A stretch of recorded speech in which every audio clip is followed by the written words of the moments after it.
Opiates in the brain. What are opiates? Opiates are a powerful drug derived from the poppy plant, which has been used for centuries to relieve pain. Natural forms include opium, morphine, and codeine.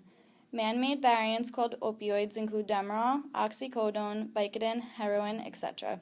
Opioids are at least partly synthetic, but because of their similar molecule structure, act just like opiates in the human body.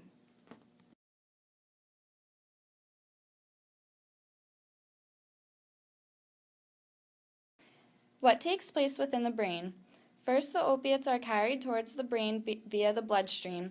They must then pass through the blood-brain barrier, which serves to keep certain toxic substances from passing into the brain tissue. Heroin, a synthetic opioid variant of the morphine molecule, has increased ability in penetrating this barrier. The human body naturally produces its own opiate-like substances that function as neurotransmitters. These are known as endogenous opiates and include endorphins, enkephalins, and dynorphin. Endogenous opioids are responsible for a number of things. They aid in reactions to painful stimuli, as well as the regulation of important functions such as hunger, thirst, and mood control.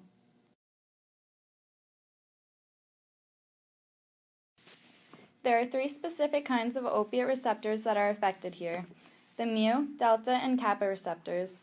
Synthetic exogenous opioids bind to the same receptors as our endogenous opioids. These receptors influence the chance of certain ion channels opening, which in some cases has an inhibitory effect. This reduced excitability is believed to be controlled by the mu and delta receptors and is likely the source of the euphoric effect of opiates. The euphoric effect involves another mechanism, however. When exogenous opioids attach to the mu receptors, the amount of GABA released, an inhibitory neurotransmitter, is greatly reduced. By inhibiting this inhibitor, an increase of dopamine is allowed and consequently the amount of pleasure felt. These specific receptors are found in many brain regions, including the nucleus accumbens, ventral tegmental area, prefrontal cortex, the locus coeruleus, amygdala, and hippocampus. The binding to these opiate receptors produce an effect relative to the particular region's functions. Once the opiate arrives in the brain, there is not a sequential step-by-step process that follows.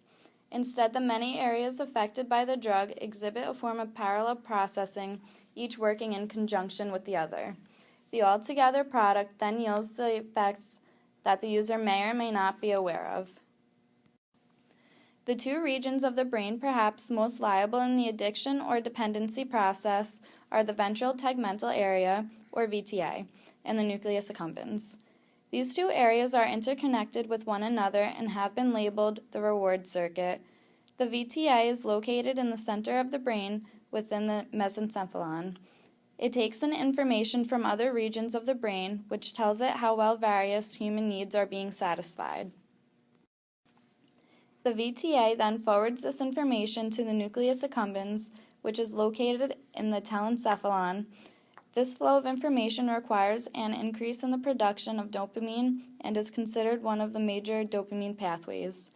This increase in dopamine levels within the nucleus accumbens provides a pleasurable sensation to the user and thus reinforces the behaviors that cause the VTA to conclude that our human needs were satisfied. The nucleus accumbens also provides a connection between the limbic system, which is largely responsible for emotions, and the central gray nuclei, which help in planning movements and reasoning process. The locus coeruleus can be thought of as an alarm center for the brain and is loaded with norepinephrine. When a lack of the opioid is detected, the structure is stimulated and drives the individual to admit more of the drug into the system.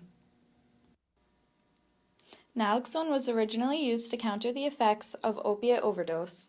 The variant acts to automatically shut down the addiction by blocking the brain's immune response. The specific immune receptor under scrutiny here is known as toll-like receptor 4, or TLR4.